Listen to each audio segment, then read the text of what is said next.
Hey everyone, it's Miss Mechelle from the Southfield Public Library. Today we're going to work on watercolor techniques for our book group, Last Pick by Jason Walz. The plan is to paint our own alien creature. So I'm going to show you a few different techniques that you can use to create your creature.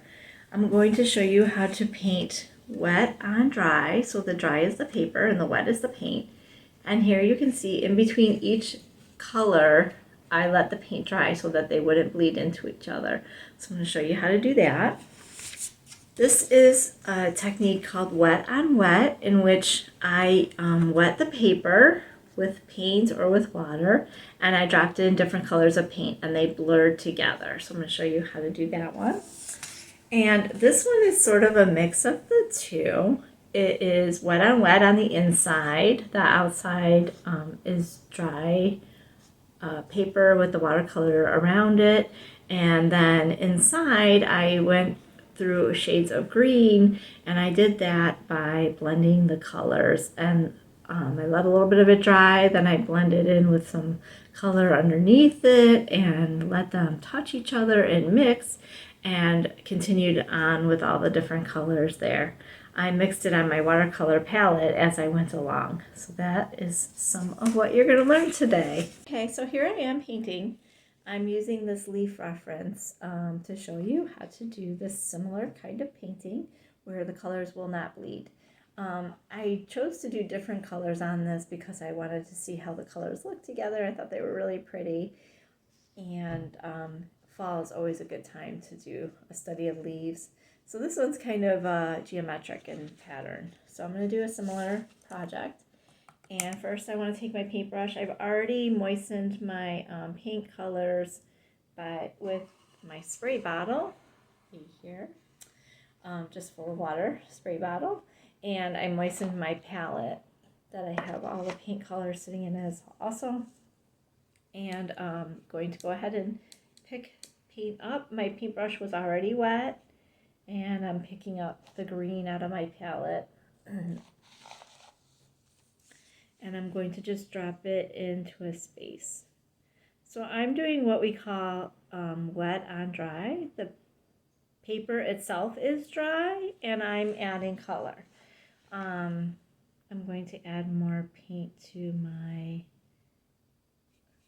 palette here because my palette is kind of low on paint from last time I painted. And when I darken that paint with not adding water, it will darken the paint that I add to my picture.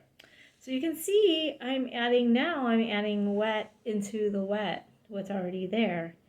And as I drop in more of that same color green, I can make it shift across the paper and move. It's not going to go beyond the edge of the wet space on the paint, which is one of the interesting things about watercolor. You can continue to move your paper, and unless there is an enormous amount of water, it's not going to go past that boundary that you've already set up. So now that I've got that dark green there, I'm going to add the dark green over on the other side in a different space because I want it to be in a couple of different spaces. And the reason I'm doing this is not just to show you technique, but also to encourage you to practice painting different things before you really begin your project, if you want to, or you can just dive right into your project. So I'm going to take another color. I'm going to take the yellow ochre color out of my palette and mix that onto my painting mixture palette. And I'm going to do a couple of different things. First, I'm going to put it separate from the green, so you can see that. And they will not mix because they are far enough apart.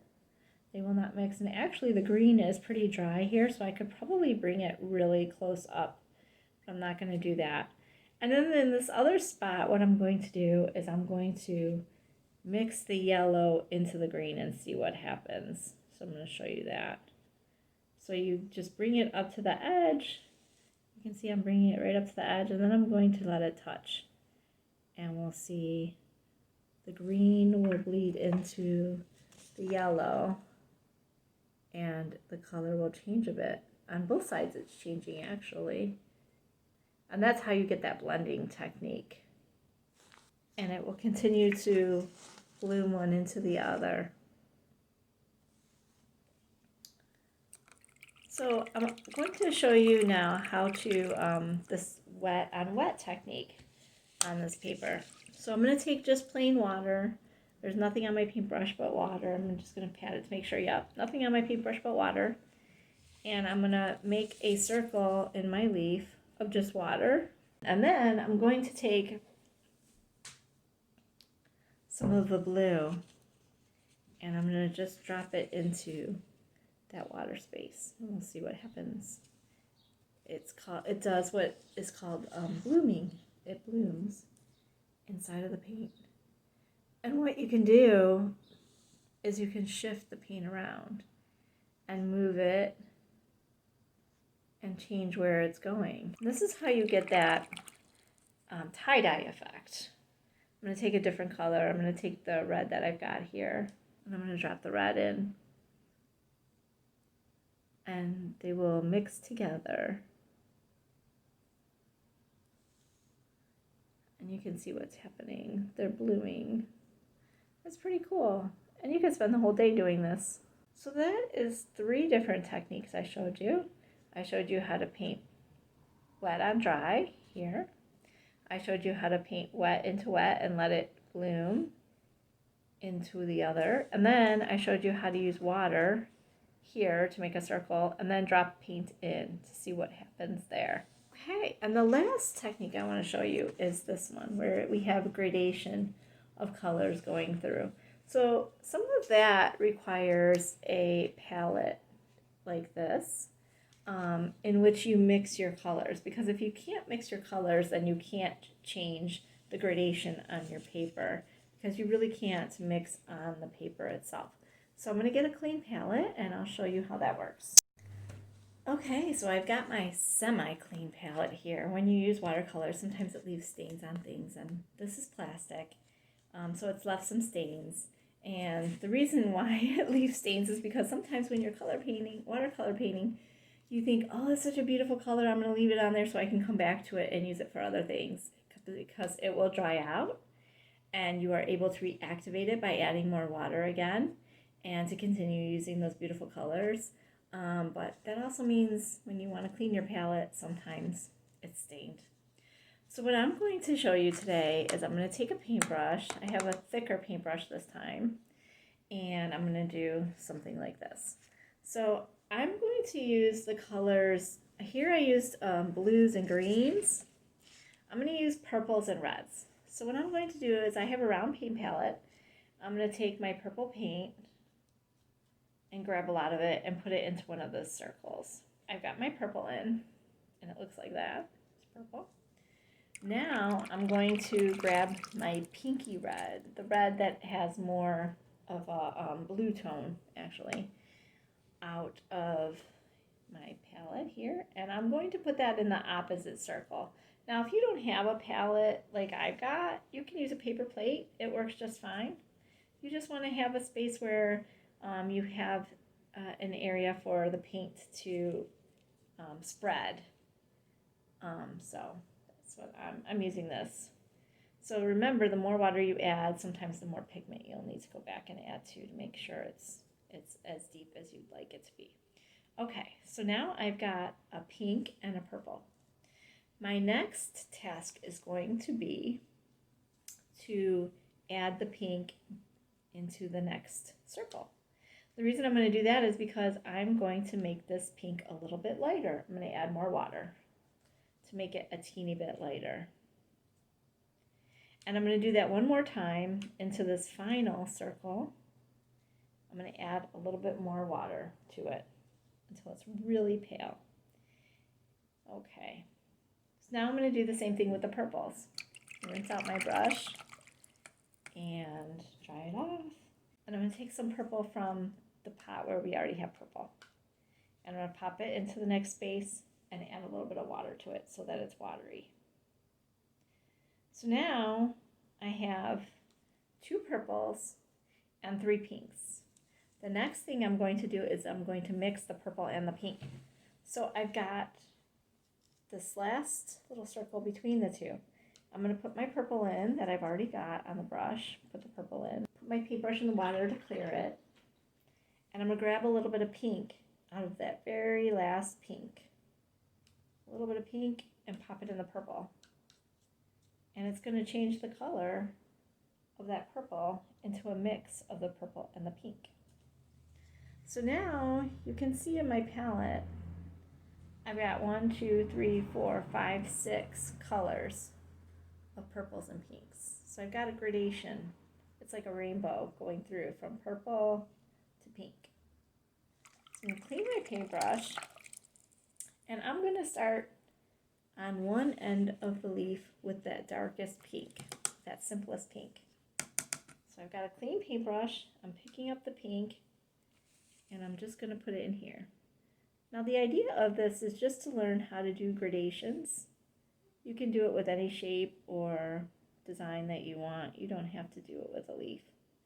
I'm just doing it with a leaf to show you because I've got like this huge space, and so it'll work really well. Okay, so I want that to dry a little bit, and while it's drying, I'm going to rinse out my paintbrush again and grab some of the purple. This is the darkest purple in the corner, and I'm going to do the opposite side. So I'm starting at opposite ends, and I'm going to bring it together. That's my plan for this gradation. That will give the pink a little bit of time to dry, and the purple in between too, and they can bleed into each other. So you can see the two different colors. The pink is still quite wet. What I can do, which is really interesting, this is a different technique, is I can pick up some of that paint.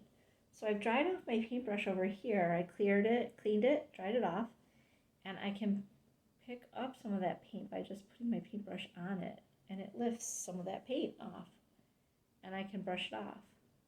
And that way, that spot won't be as wet. It'll dry faster. It still retains some of the intensity. A little bit of the intensity is gone, but it's still retained it pretty well.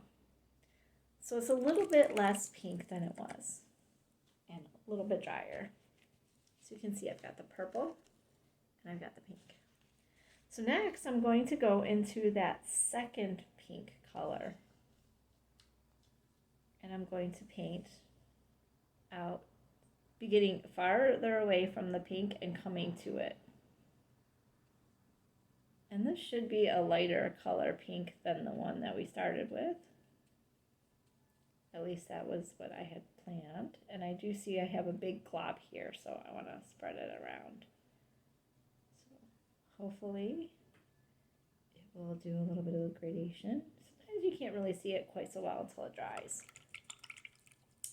Now I'm going to rinse out my paintbrush and do the same with that light purple.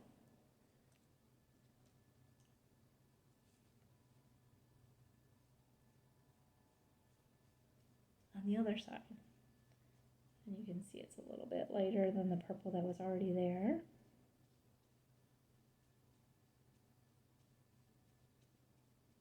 There we go. A bit of gradation.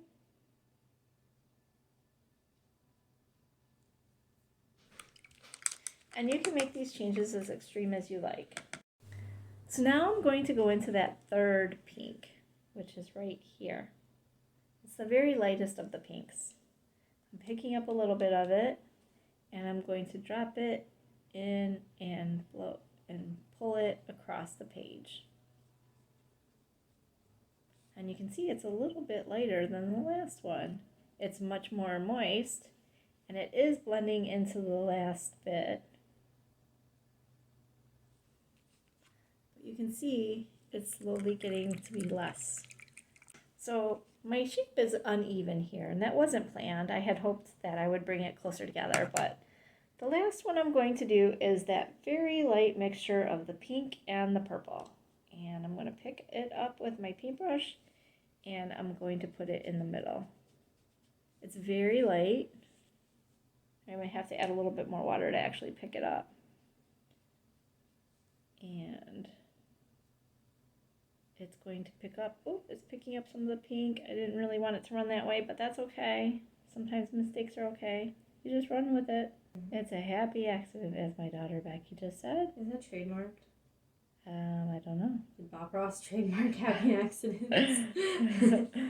So you can see the gradation. It almost looks like an Easter egg going through.